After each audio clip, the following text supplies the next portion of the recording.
It is no measure of health to be well adjusted to a profoundly sick society. There's a story behind that. This is your daily message from Chad number 802 to upgrade your mental game today by telling yourself a better story. Because the most important story you hear is the story you tell yourself. Here's the upgrade.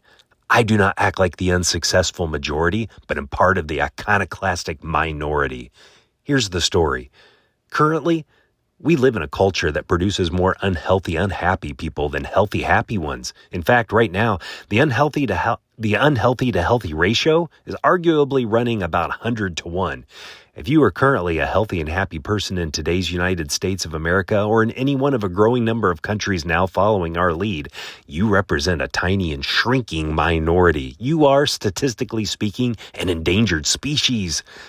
That's an excerpt from Pilar Garismo's book, The Healthy Deviant, in which she convincingly makes the case that if you aren't breaking the rules, you're probably breaking yourself. Here's the statistics.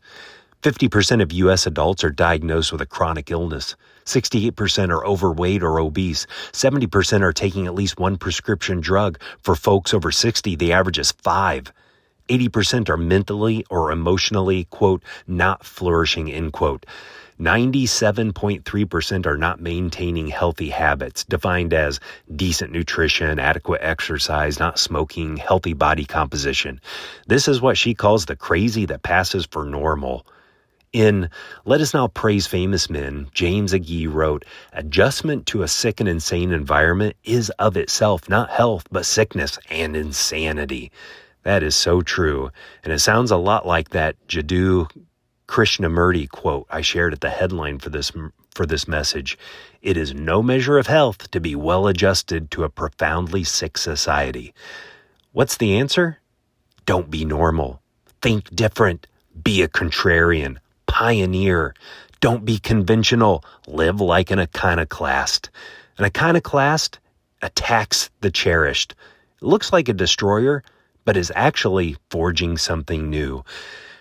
When I was originally thinking about this message, I was trying to think of one person that would be a perfect example. But depending on the arena, there are many. Regarding finances, I thought of Dave Ramsey. Regarding politics, I thought of Gandhi. Regarding music, I thought of Mozart. They are the standouts. They deviate from the norm. The better story to tell yourself is, I do not act like the unsuccessful majority, but am part of the iconoclastic minority. The law of conformity says a person is shaped by the environment they're in. Earl Nightingale used to explain this by illustrating how certain creatures are provided protective coloring, blending into their environment so predators can't see them. Humans can do this too, but have also been given a much more powerful ability.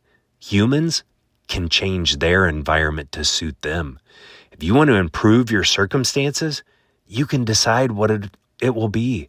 You can decide the change you want to see. You have the godlike power to make your surroundings change to fit you. Tell me a story of an iconoclast too, from chadsmith@gmail.com. Send this to someone you think would benefit from this story right now. You can download my book, The Most Powerful Story in the World, by going to fromchad.gumroad.com. The transcript of this message and hundreds of others are always available at www.fromchad.com.